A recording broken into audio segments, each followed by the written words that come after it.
A greedy executive wants better TV ratings, so he sends a small expedition to find what turns out to be King Kong. Meanwhile, an American submarine wakes up Godzilla from a very long nap. This one skews a lot more into comedy, so join us for King Kong vs. Godzilla.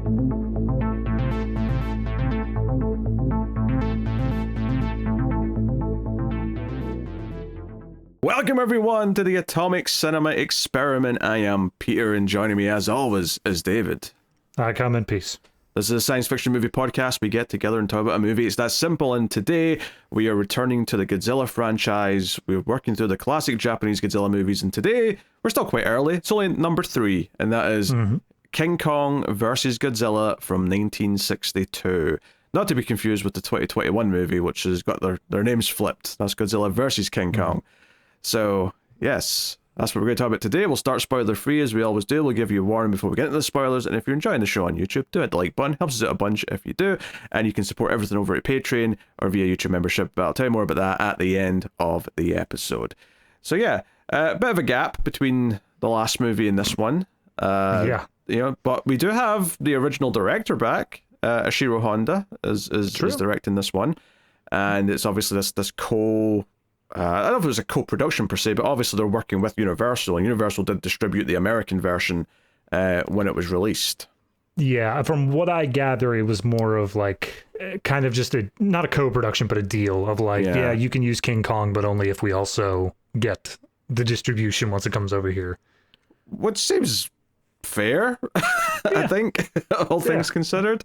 Absolutely. Yeah, so, yeah, but it is a more Japanese-produced movie, although much like the original Godzilla, there is an American cut that is a little bit different. It's trimmed down, and so on. I did watch the Japanese version. Is that the one you were able to get your hands on? As far as I'm aware, it was all dubbed in Japanese, and it's like an hour and 37 minutes, I think. Yeah, I think it's the right one. What's interesting, and I don't know if you were noticing this, but there's definitely some snippets of this movie, at least in the Japanese cut, where I don't know if like the American cut was better preserved or something, and there's like just these individual like little moments and scenes that look much worse. Like the footage has not been kept up as nicely. Yeah, I noticed that in my version. It's questionable because that was also something that we came up with in the last one, where certain like stock footage or whatever was noticeably worse. Well, yeah, but this is not the same thing though. This is like in the middle of dialogue scenes. There's just a couple of maybe like 30 seconds in the middle of a dialogue scene that looks much worse than the rest of it. So that's very different from like the effects footage looking a bit ropey or the stock footage looking a bit ropey. Very, very different. Oh yeah, absolutely. I mean, I would assume that it is a preservation issue, but I have no idea how to even begin verifying that, because I mean, you told me the whole backstory on like this was impossible to watch for the longest time. Yeah, I just my best guess is that they're from like a cut that wasn't as preserved, and those extra bits are maybe the bits that are added in, or not added in, but these are the bits that were taken out of the American version. That's my guess, but I do not know. I've never seen the American cut to bring that up. I won't say obviously what's different about it, because I would be spoiling things, but I will say there was an old myth back in the day that this had 2 endings depending on where you saw it, and that is not true. It was never true, but because it was a myth that was spread in the 60s before people had the internet or could just go and watch the other version, it sort of lasted for a couple of decades where there was a myth of 2 endings. Without knowing how the American ending ends, just knowing how this one ends, I get it, because it's so quick to end. It actually would make sense that like it's very easy to have the other one just tacked on as a final reel for like 30 seconds. Yeah, but you know, just worth mentioning. So yeah, other than that, yeah, it's a little bit later than the others. It's definitely leaning a bit more towards comedy and a bit more slapsticky with the human characters. I think that's fair to say up front. Which is not to say that it's devoid of commentary, because while, you know, I'm going to make some critiques as I go here, I do think this at least is trying to talk about some stuff. It's trying to talk about capitalism and greed and things like that. Like, you know, as goofy as some of the characters are, they are hitting on some ideas here about people trying to profit from destruction or sensational news and things like that. I agree, but for me, it also gave me kind of a much lesser, but in the same vein of a Gremlins 2 vibe, where like he was almost like angry that he had to make a sequel. And he was like, you know what? If I'm going to do it, I'm going to critique the whole idea that you guys are making them fight. It does feel like, yeah, one character in particular could represent the greedy movie executive is like, yeah, let's make a lot of money by having Godzilla versus King Kong. Right, That could be a thing. I mean, Ishirō Honda stuck around for a long time making movies. I mean, I do wonder if maybe the comedic leanings of this one were a bit further than he would have liked, because I don't think that was necessarily his idea. But I think one of the producers wanted a more light-hearted direction for the franchise. Oh yeah, it strikes me that in like a studio level, people are like, look, nobody's going to go to the theater to feel sad anymore about like all this post-war stuff. We're going in there, we're going to feel happy, make everything funny.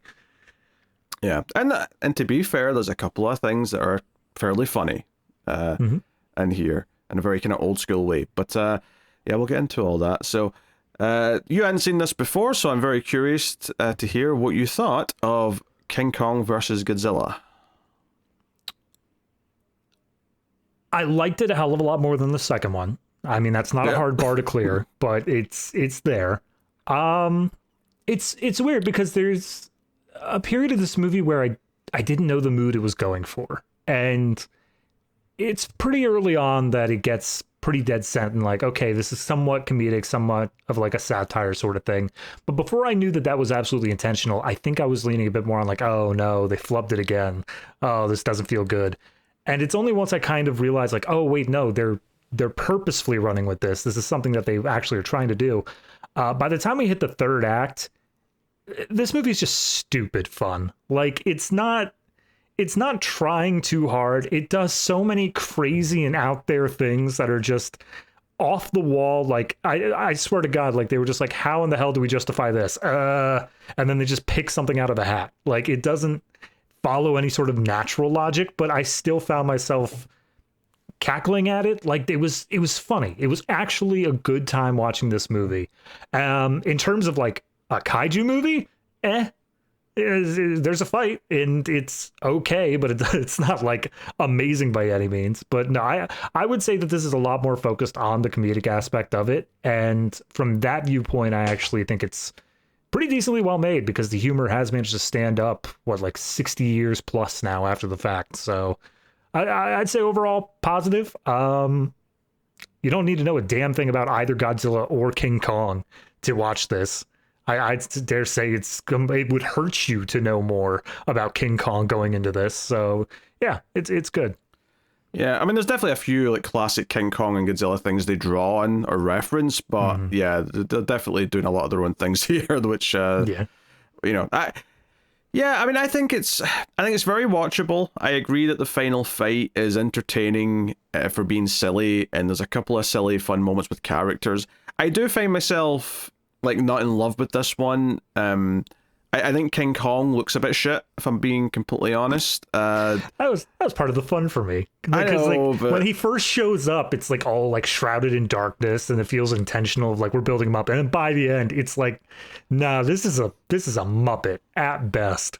Yeah, I mean, this was a guy in a suit, right? The difference is though, is that Godzilla was always a guy in a suit, and he was designed around the idea that it's a guy in a suit, whereas King Kong started off as effectively claymation, so he didn't necessarily have to look like someone who could wear a suit. So it notably sticks out that it's a bit more human like shaped and a bit more kind of, you know, has that quality to it.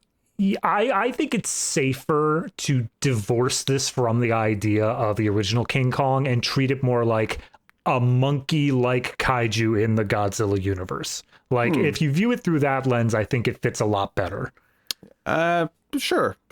I mean, they're effectively, I mean, they never call it Skull Island, but they effectively go to Skull Island in this movie, and they're definitely drawing on what that movie did. But to be fair, though, every version of King Kong pretty much, but in fact, the newer movies are probably the longest it's went where it's meant to be the same King Kong, like, for multiple films, because typically it's like, you know, well, maybe they'll get one sequel before they reset again with a new reboot kind of thing. There's not a lot of, like, continuity with Kong. But yeah, I mean, I think it's a decent movie. It's definitely obviously much better than the last one. It's better than Raids Again, no question. but I wouldn't say I'm in love with it. I think the characters, other than one or two notably like standout funny characters, like the guy who's there to represent just greedy capitalists, like he is memorable and he is funny. But all of the characters that I'm in theory supposed to like or care about, like honestly, they all kind of blend together. And I'm not even entirely sure after watching it exactly what the makeup of the characters was. There's like a brother and sister, but there's also like a sister has like a boyfriend, and there's and I'm like, I actually do not know. If you asked me to like pin down who the 4 or 5 main characters were, I actually would struggle, to be honest. Yeah, no, absolutely. There was a bit where there was a character who was believed to be dead because it was a shipwreck, and he wasn't. We knew that as the audience, but certain characters didn't. And then all of a sudden, there's a like knocking at the door. This guy is trying to go visit his girlfriend, and this other girl in the hallway is like, "Oh my God, it's you!" And I'm like, "Who is he? Which one is this? I have no idea. I've lost track entirely who this one's supposed to be." Yeah. So, just a little bit unclear with that stuff because they don't really develop them that much, to be honest. But not a bad time. It's like 95 minutes or so long. It goes in relatively quickly. There's definitely some times where it feels like nothing's happening for 5 minutes. Like, the islanders like singing for, like 5 minutes. And you're like, okay, let's get to the point here, please. But, not bad. Not bad, but not great. No, I think that you hit the nail on the head there with the points where it feels like nothing's happening. We keep going back to Kong and Godzilla. We keep going back pretty frequently enough that it keeps my attention. But if it just holds off ever too long, it's absolutely a drag where it's like, all right, come on, do the thing, move on. Yep. So, yeah, I mean, honestly, like, there's not a whole ton to talk about without getting into spoilers, really, because most of it is the fighting, most of it is, I mean, I guess we can talk a little bit more about, like, how the fights look, and, like, from, like, a, from an effects and performance point of view. And to be fair, for the first one in color, I do think Godzilla looks pretty good for the most part here. Like, yeah, it's still a thing where I don't think, for him or Kong, they've nailed down the eyes. The eyes are still the thing that's adding a little bit of that uncanniness where I just think they're silly rather than actually intimidating. But no, in terms of like skin tone and all that, it doesn't stand out as like, oh, this seems cartoonishly green or anything like that. Like, no, it's earth tones. It makes sense. It feels natural. Yeah, and maybe it's just because the last ones were in black and white, but I feel like they redid his claws. They look a bit more pronounced here, but it may just be because it's in color now and I can tell that there's such like a different shade to the rest of them.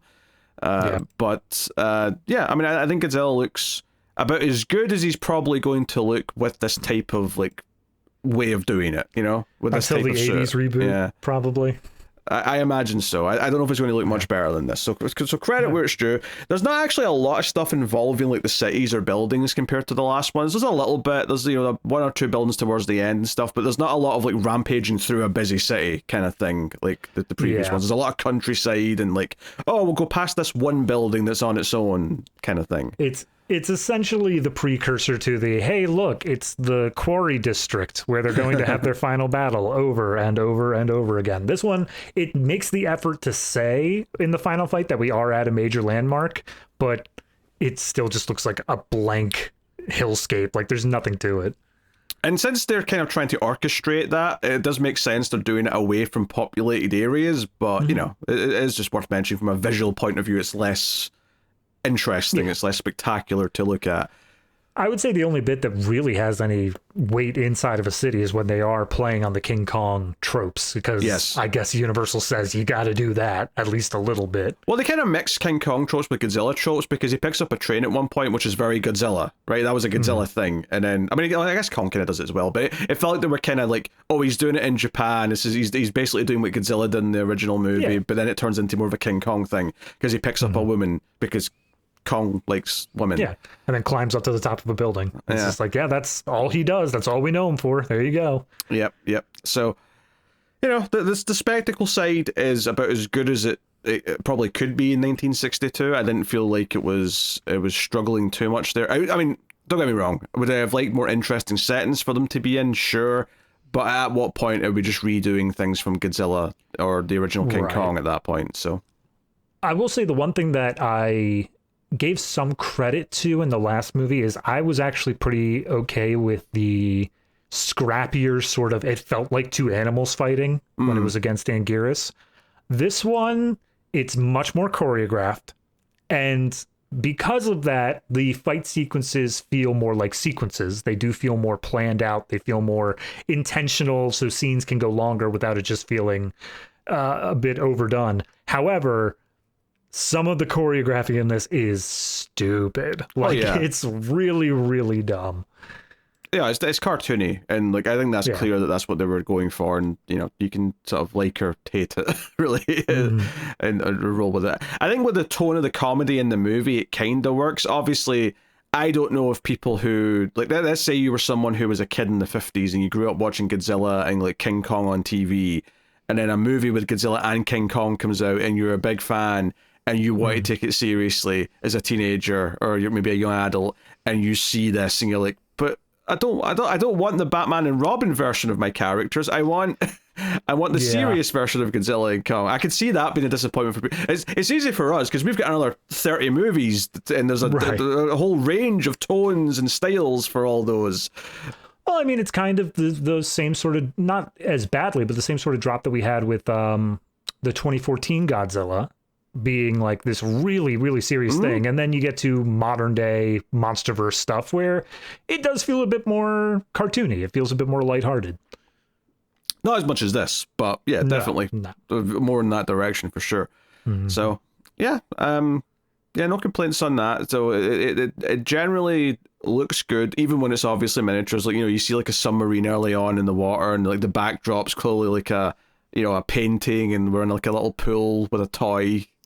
I don't know if you had these as substantially over in Scotland, but there are several sequences in this that feel like the 90s kids toy commercials where like they're doing the sound effects while moving an action figure.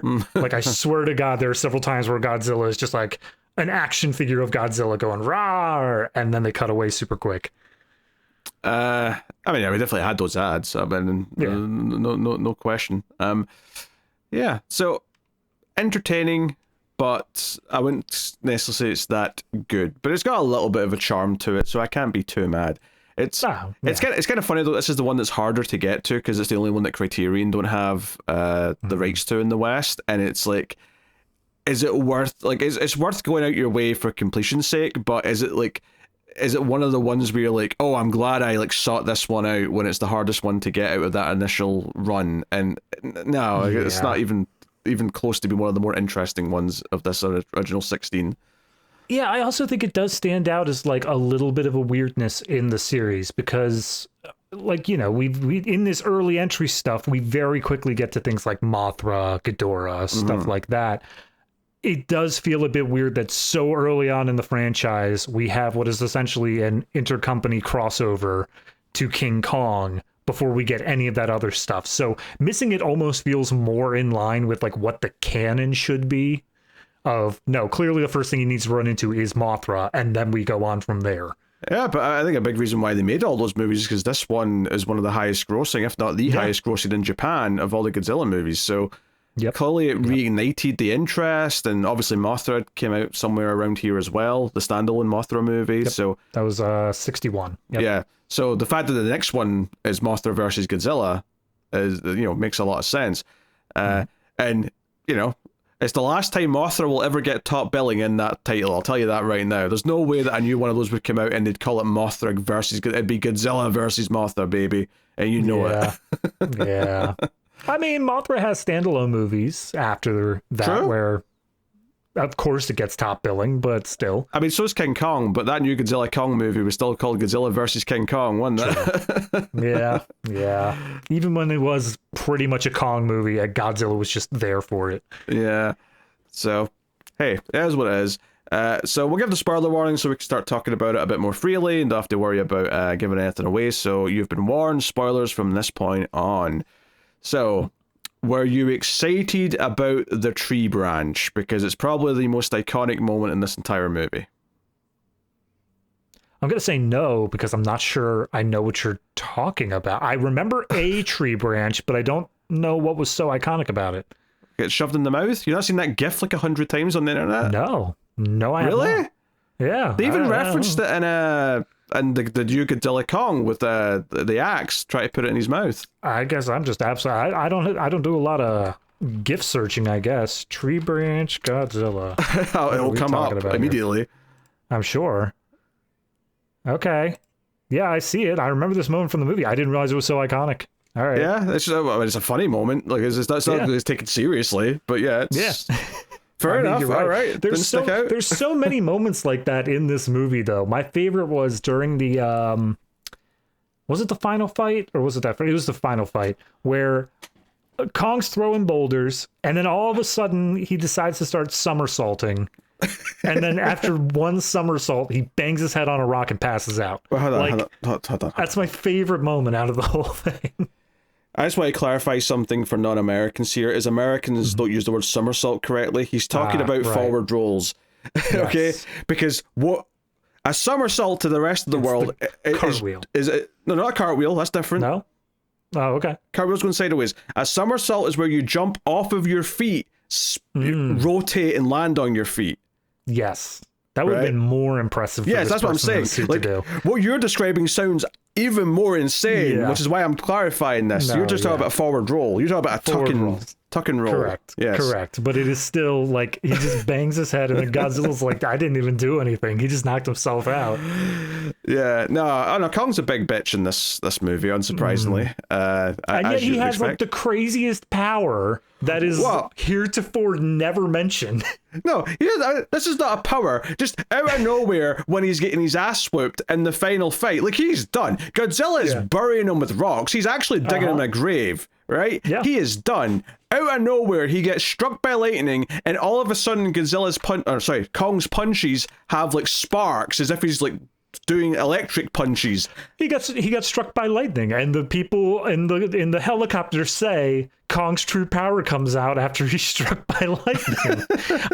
I don't know what's so confusing about this. Well, what I understand here is that Kong's such a bitch that he needs a made-up extra superpower to even stand a chance, is what I'm hearing. No, that's fair. They do say that in the movie. Like, even with the electricity, they specifically say, like, he's still weaker than Godzilla. Like, he's gonna have to push extra to get that done. Well, Jackson, just to go back to the whole myth about the two endings, the myth is if you see it in Japan, Godzilla wins, whereas, Kong wins in the American cut. And I'm like, if you actually watch this, I mean, that's not really a winner. Like, I guess you could say Kong wins because you see him, like, after they both go in the water, as if, clearly he must have beat Godzilla because he's the one we see. But I'm like, Godzilla swims underwater, though. Like, I don't really think this actually tells us that one of them won. Yeah, for me, it feels like they finally learned their lesson where they're like, okay, we can't keep killing Godzilla, like, definitively, because we're going to run out of ways to bring him back. So we're just going to say, oh, no, he must be dead because I don't see a body. Do you think there's... So the start of this movie, Godzilla, and I do like the touch that it's Japanese characters who go after King Kong and it's Americans who find Godzilla. I think that's like an interesting little flipperoo. So it's a nuclear sub that's traveling, and Godzilla is like hiding in an iceberg, and because they crash into the ice... Yeah, it was after Godzilla raids again, he was buried in snow. Well, that's what I'm getting at. Oh, no, that's what I'm getting at. So they find him in an iceberg, and they crash out of the iceberg, and that ends up releasing Godzilla, right? Sure enough, and he's glowing before that point, so that's why they're attracted to the iceberg in the first place. Like, what's this glowing iceberg? That's weird. Those are the Russians, goddammit.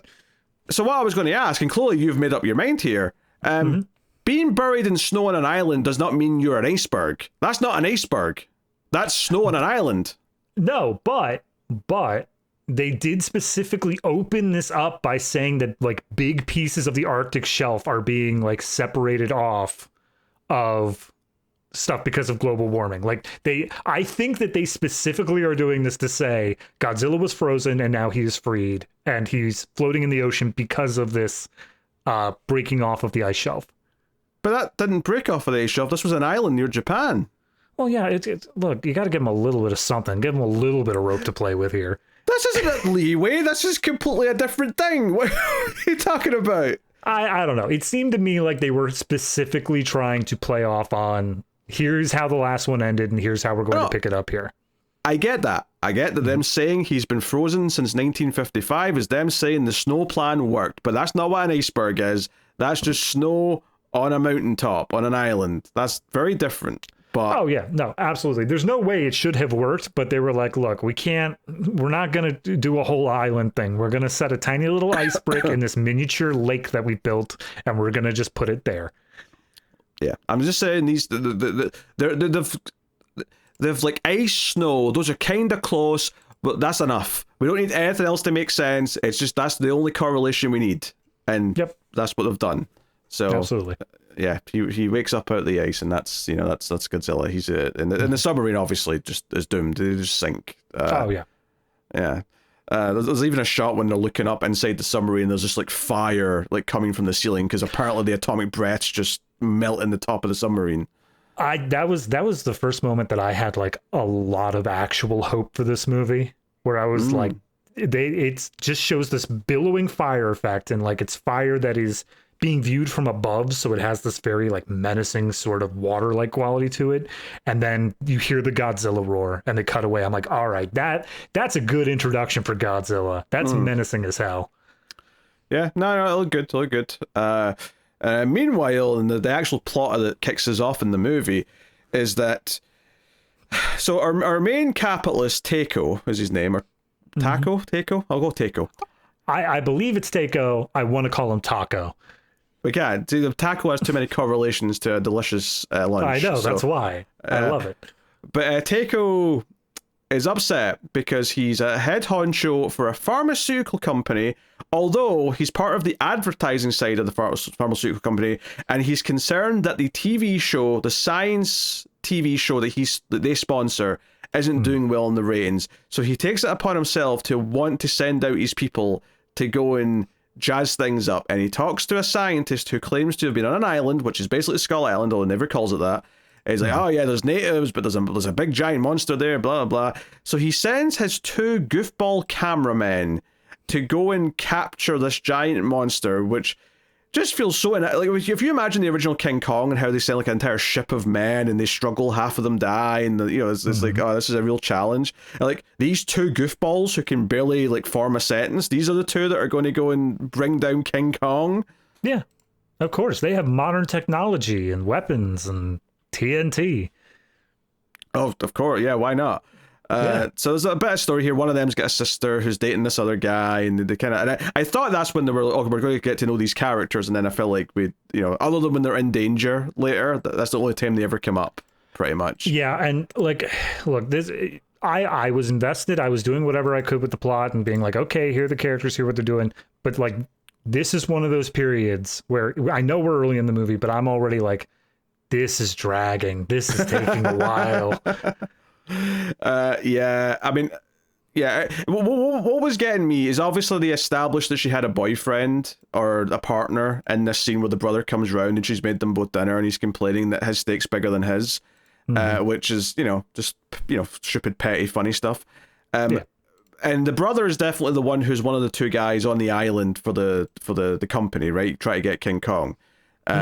But all the stuff with the fiance or, the boyfriend or whoever, like that's the stuff where I'm like, what was his ship doing? I mean, he was basically just monitoring, he's on like a Navy ship, and like there wasn't much to it, really. Yeah. It felt like they were trying to set up some level of like, oh, this is the tension. This is we don't know whether or not he's going to, like, it doesn't amount to anything. It doesn't feel like we even followed it for that long. Yeah. And somehow the sister gets in serious trouble with both monsters at different times in the movie, and that's like a whole thing. Yep. But anyway, the monster stuff. They're on the island, and I will say that when the two characters get to the island, all of the natives do appear to be Japanese actors who have been painted to look a darker shade. Yep.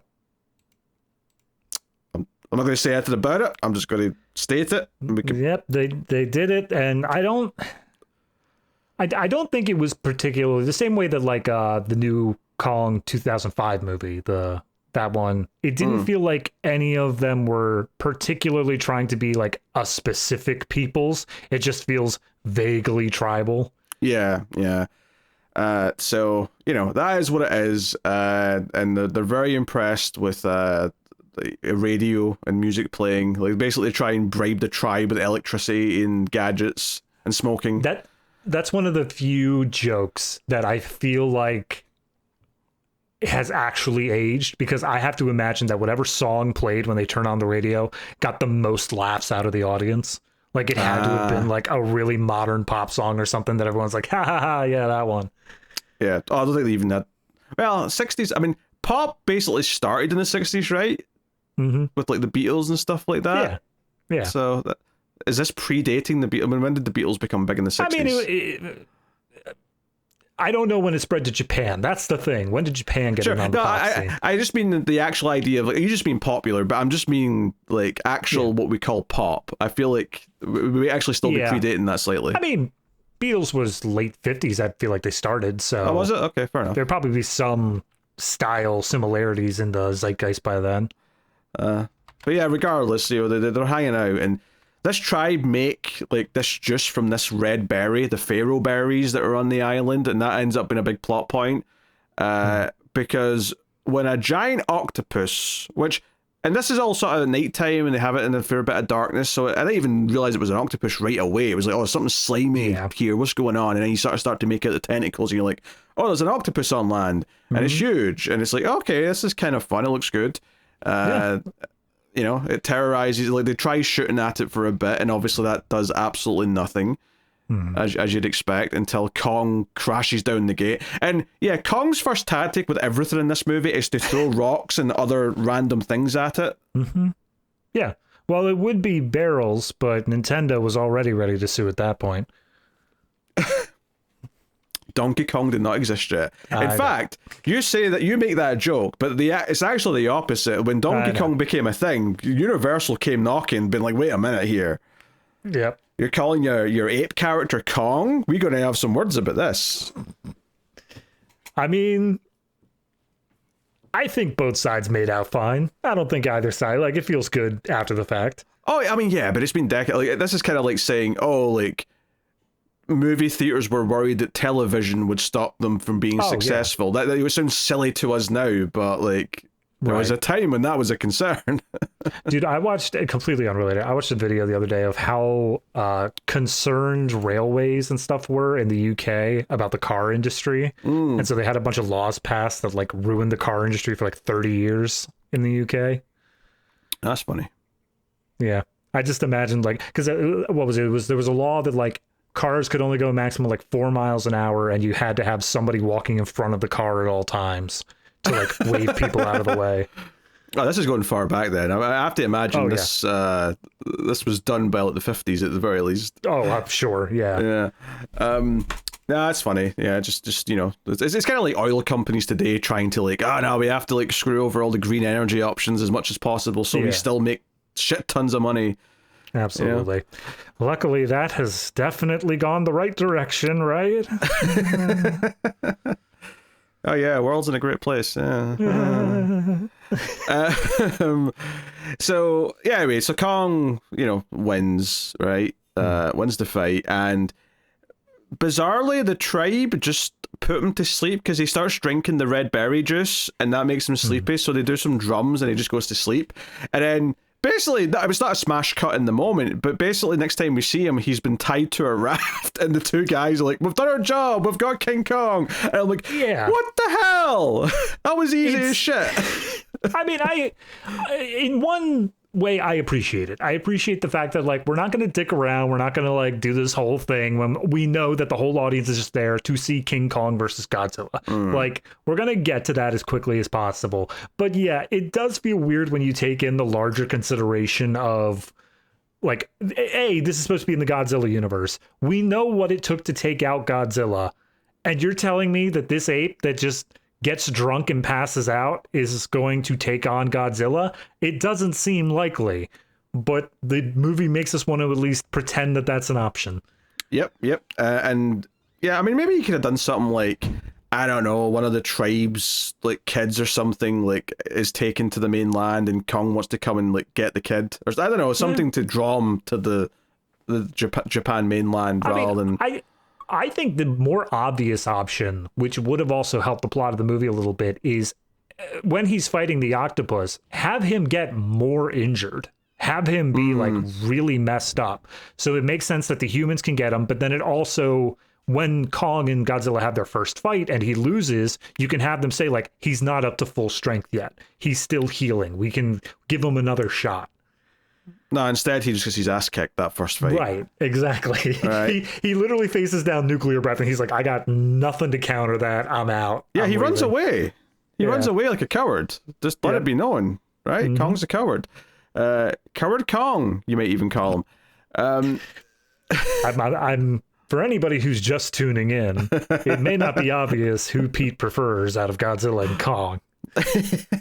Look, one is the king of the monsters, the other's a hairy bitch, right? This is the two options here. You know, I know there's such a thing as good and bad engagement, but it's all engagement. Like, post your hate comments. Oh, yeah. Let Pete know. Yeah, that's fine. I'm fine with that. Yeah. So yeah, basically they're on the way, and there's some comedy stuff with them on the boat though, and like Kong's been dragged, towed on a raft where. Because the boss is really pissed off. Teiko's really pissed off when Godzilla's woken up and like the news is all about Godzilla. He's like, they're all talking about Godzilla. I want the monster that I own, that I'm the one funding the travel for. I want him to be in the news. So he's really pissed. But then he finds out that they've got him, and he's like, I'm taking the helicopter. And he goes into a room and he comes out and he's like 30 seconds later, he's in full safari gear with the hat and the shorts, and he's got like an armband on. He's got like a first aid kit strapped to him. Like he's ready to go, and he gets dropped off via helicopter. He comes dangling down onto the ship, which is kind of a funny image. And this is where I think the comedy really, like, it made it clear this is a comedy, where he's like almost accidentally hitting the plunger that will set off the dynamite that's like on Kong's raft in case Kong wakes up, and he almost does it twice. And then there's all the comedy where the Japanese Navy shows up and is like, hey, you're bringing a kaiju back to the country? Yeah, you didn't really clear that with anyone, so first of all, you've been fined for that, and secondly, any destruction that happens as a result of this big guy, that's on you. You have to take responsibility for that. And then, like, Teiko just faints because he realizes how much money that could end up costing. He wants to bring the monster back for the sensational headlines and the news coverage and all that, but the second he's like, wait, I'm responsible for all the damage? What?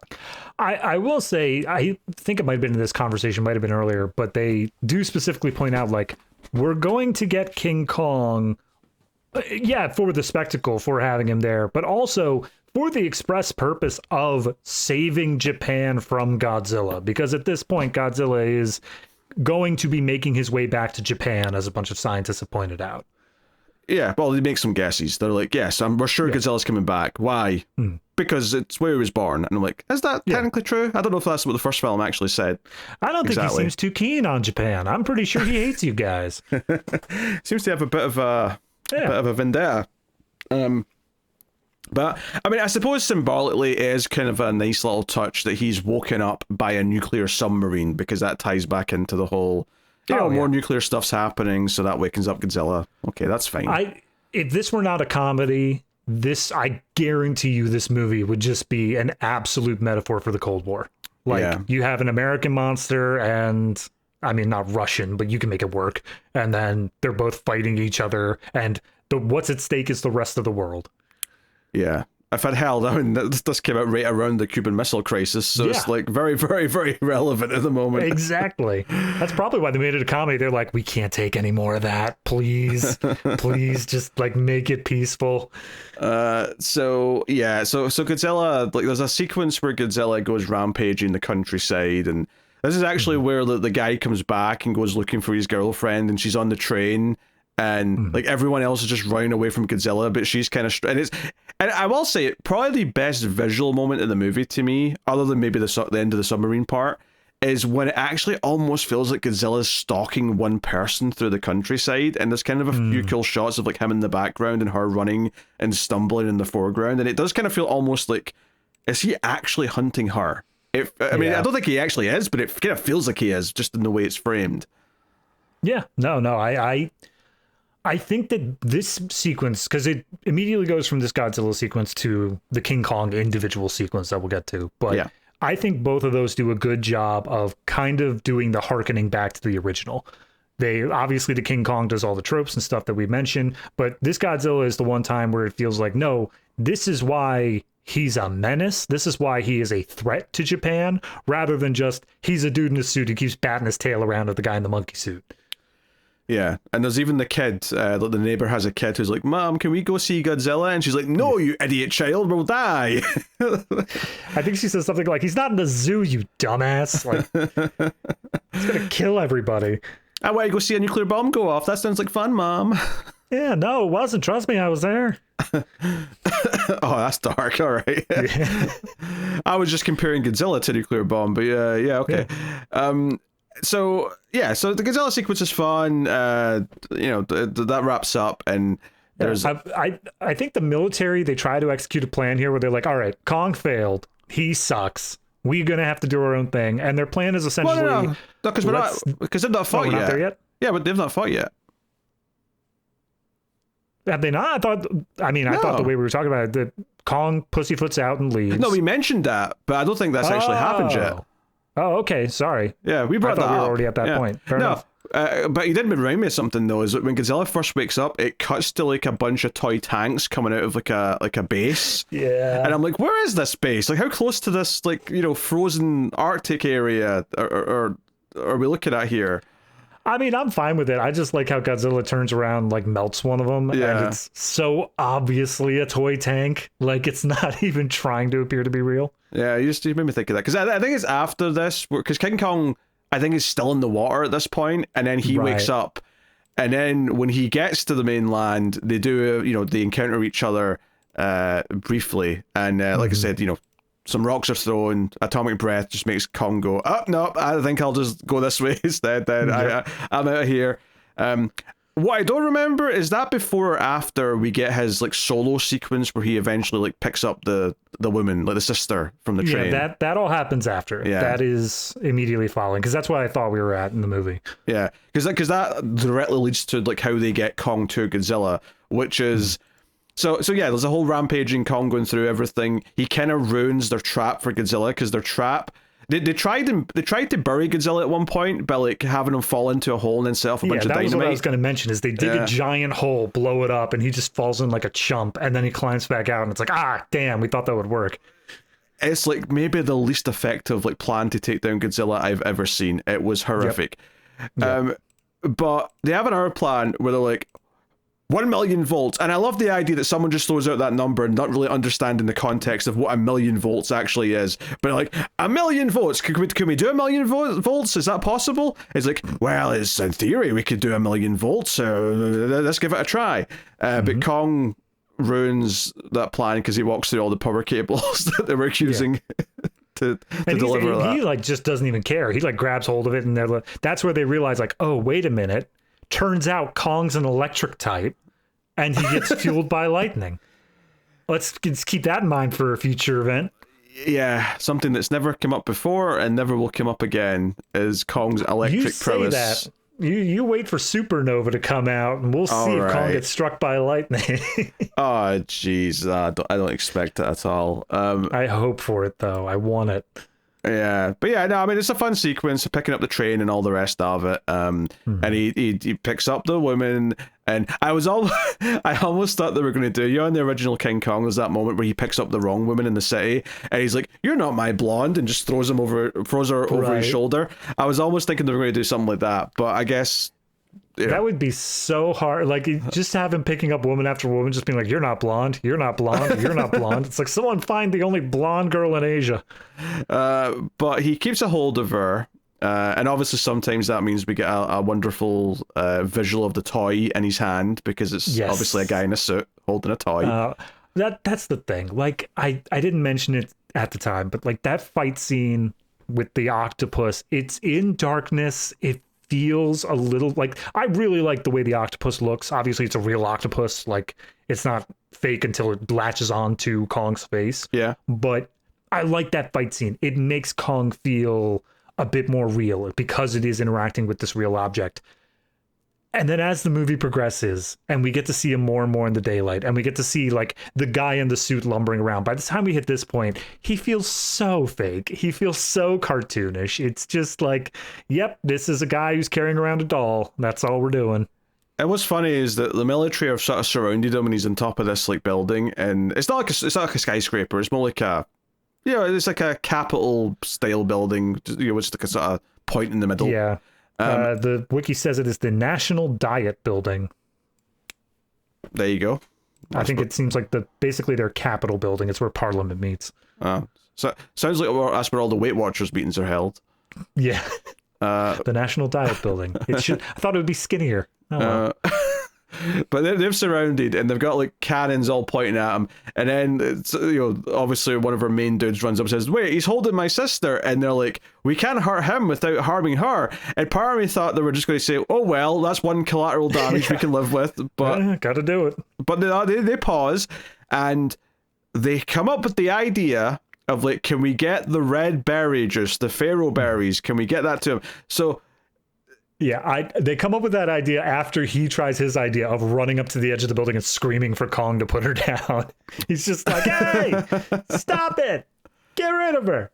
I can't believe that didn't work personally. I think he was onto something. Listens.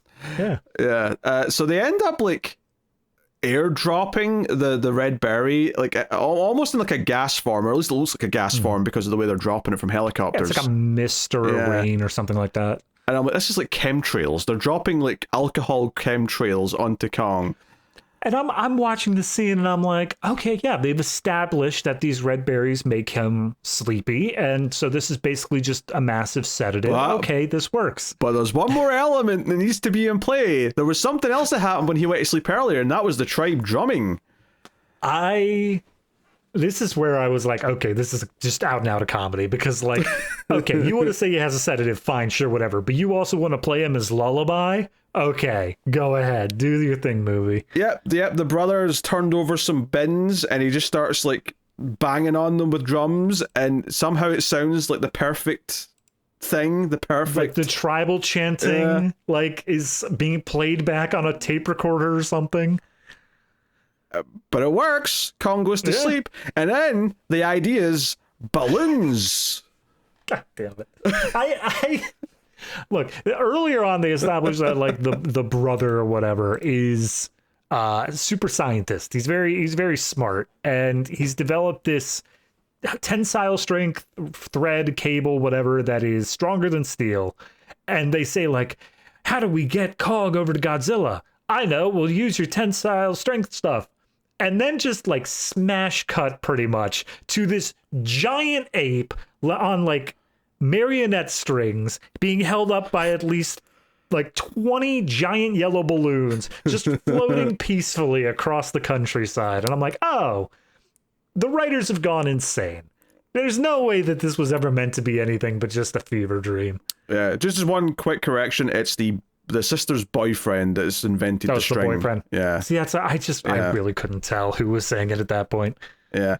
Because when he shows up at the start, it's the boyfriend is like, "Hey, I need to show you this thing that I've got," and he set up the thing off the balcony so he can dangle and all the rest of that. And even that was kind of a silly visual as well, to be honest. Mm-hmm. But at that point, I thought that was just like characterization of just like, oh, you know, here's not the comedic relief character, but the character who's a bit more fun, you know. Yeah, I was kind of expecting that. I mean, I think I took it as like, oh, this is the Chekhov string, I guess. Like I was like, this is going to come up later that he's got this fancy super strong string that's got a bit of give to it. So here it is. We're going to use it to transport King Kong via balloons to where Godzilla is, because like, hey, maybe if we can put them together, we can take them both out with our plan to electrocute them. But then, you know, obviously by that point there's 10 minutes left, and the last 10 minutes is just Kong and Godzilla fighting. Like that's what the last 10 minutes is. No, yeah, Godzilla's climbing up the side of Mount Fuji, and they're like, all right, let's drop him off here in this barren area that's not going to have any sort of cities or buildings or anything like that for him to mess with. Yep. And fight. We get rock kicking. We get rock throwing. Godzilla does a drop kick at one point in this fight. Kong hides behind a bunch of rocks, and Godzilla, being a chump, doesn't clear his corners. And King Kong he sees Godzilla's tail, goes for a grab, misses the quick time event, and messes up the whole thing. Yep. There's some tail whipping, of course, as you'd expect. There was one thing about Godzilla. Maybe I don't think this is a version thing, but maybe I'm just not interpreting this right. He kept doing this thing as, I guess, intimidation of flexing his arms.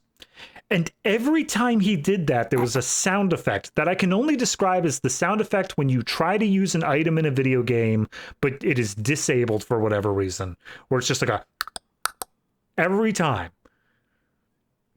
He's cracking his back. I don't know. It just seems so weird. It just was all the sound effects in this. I mean, King Kong's roar is a little weird. I don't think it quite fits like a chimp or an ape or anything like that. But Godzilla's roar was spot on. Like all the other sound effects, I think worked. But that just felt like such a weird choice. Yeah. I don't know what they were doing there. I mean, obviously it makes sense that Godzilla mostly sounds good because it is a Japanese Godzilla movie from people who worked on other Godzilla movies. Right. Kong sounds, and that's the same thing. Even the American characters on the submarine, like they were like clearly speaking English, but they were also very clearly dubbed from you know, down the line. They didn't feel like it was quite in sync the entire time. Yeah, I love the Japanese version. My subtitles were put in after the fact. You know, they're overlaid on top. But when we cut to the American characters, they have burned into the movies Japanese subtitles for when the Americans speak. I don't see that very often. I like it. Yeah, which is interesting because obviously their text goes like top to bottom, so it's actually at the side, going down the side of the screen, which is an interesting thing. I was like, oh, that's weird. Yeah, you have to look over to the culture side. Shock. Yeah. So yeah, King Kong gets his ass whipped until, as we previously mentioned, the lightning strike soups him up. And all of a sudden we get these like sparky electric punches happening, and it's a bit more equal. Yep. Yeah. And even then, the helicopter's going by, and it's just like, oh, we still don't know who's going to win. It's anyone's match. It could be anything. And somehow, they make their way to a castle. They're on the side of Mount Fuji, and they make their way to a castle. And I looked this up after the fact.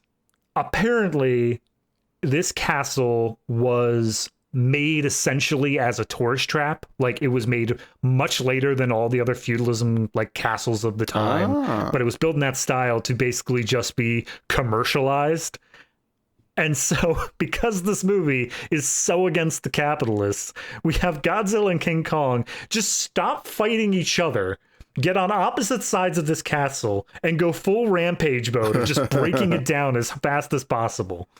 Yeah, I mean, I guess I get the cynical side of it, though, is that they want like a tourist destination, which presumably is close in real life to Mount Fuji, because Fuji's obviously a big place to go. So they want another, like, you know, I assume, is it a hotel maybe that's nearby? Or I had no idea on the specifics. It just says it's called a Tommy Castle, and it was built as a tourist attraction in 1959. So this was brand new.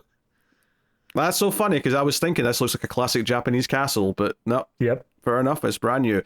That actually adds a bit of spice to that final moment then, because it's right after they wreck this thing where they just tackle each other and go into the water, and then the movie's over. I would like to say, though, my favourite thing about the fight, though, is every single time we go back to Teiko and we get his reaction to things, he's like really upset whenever Kong's losing. He's like, no, Kong's going to win. I know he's going to win. He has to win. And everyone else is like, he's not got a chance. He's like, no, Kong's my sponsor. He's going to win. We sponsor him. We're going to bring him onto our show after everything's said and done, because that never went badly before. Yeah, so like I say, they both go in the water, and you just see Kong swimming off afterwards, and they kind of theorize, wait, does that mean Godzilla's dead? It doesn't really mean that, obviously, but like that's how they end it. And I guess the assumption when the myth was there was two endings is that the only thing that would be different is that you see Godzilla swimming at the end as opposed to Kong.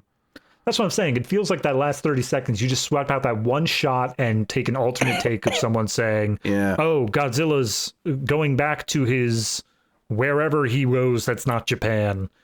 Does that mean King Kong is dead? Who knows? Not for long. Oh, hey, there's Mothra. Yeah, we start pumping these Godzilla movies out pretty quickly after this, so it's not going to be a long time. Yeah, I mean the final fight is mostly fun. Like it's a good time. Like I'm not bored during it. There's it's silly because a lot of the moves they pull off and the sudden new superpower that Kong's got, but it's entertaining. I was gonna say that's as much as I feel like we're only going to get sillier as time progresses. I will say that this did feel like it was storyboarded out. It felt like they went into this with the idea of, we're going to start the fight here. Here's a few things that are going to happen. We're going to make our way over to Atami Castle. We're going to knock it down just for shits and giggles. And then, you know, the fight will have all these different aspects to it. It felt planned. And from that, I appreciate it because it never let this final fight scene feel boring. It never felt like there was just sitting around and waiting for something to happen. Yeah. But, you know, if I'm going to critique it, I'd say it doesn't really feel... Other than the fact that maybe they'll go rampaging more around the country and kill more people, there's not really anything at stake here at the end, other than just, oh, we've got them together, so now they're having a proper fight. And then it'll just end, and that's it, the movie's over. Like, whereas...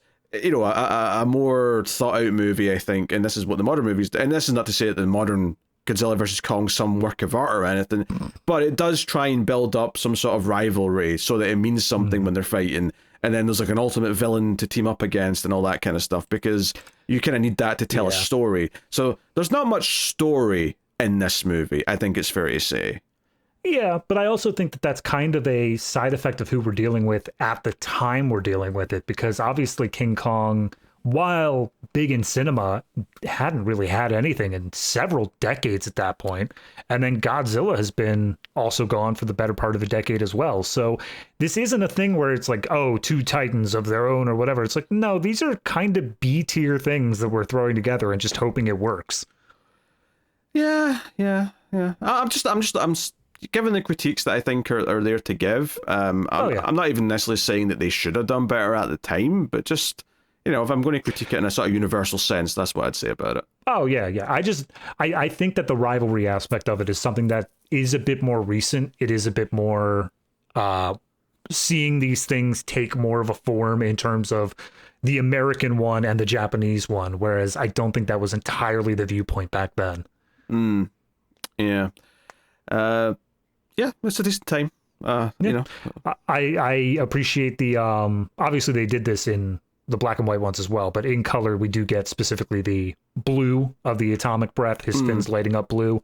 Nice to see that that's been something that's stuck around, that it's always just been that blue hue as well. Yeah. I mean, who knows what they thought it was when it was in black and white, but as soon as they got to color, they made the choice and it's stuck since then. So yep.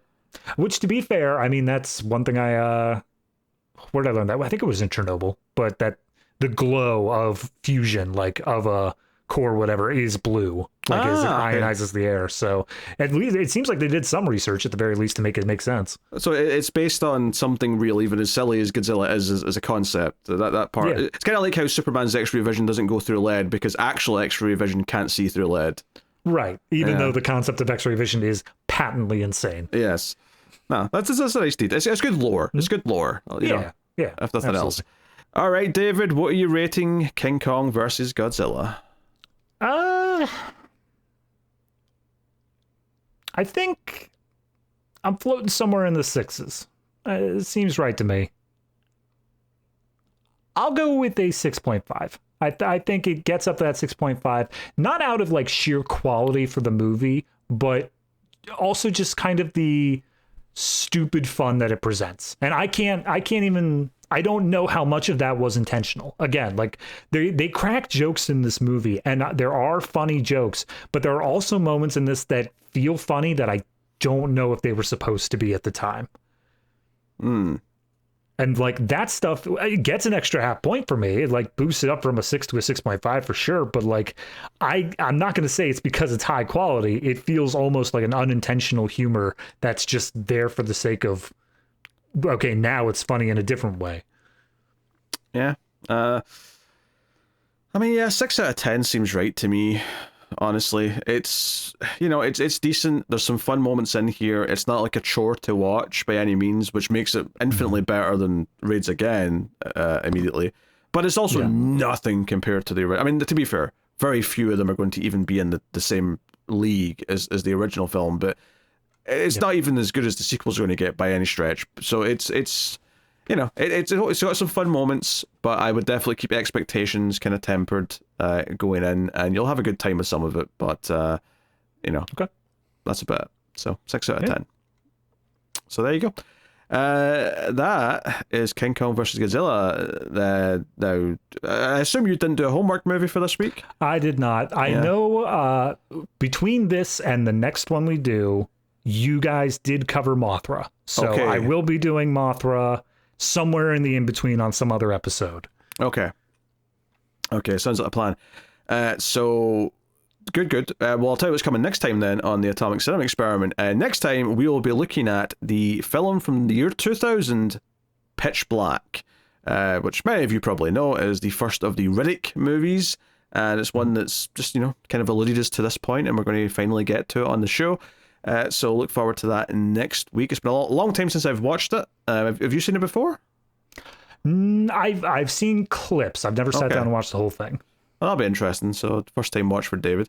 So yeah, that's coming next week. And then over in Collector's Cut, our other movie podcast, we're doing 2025 season.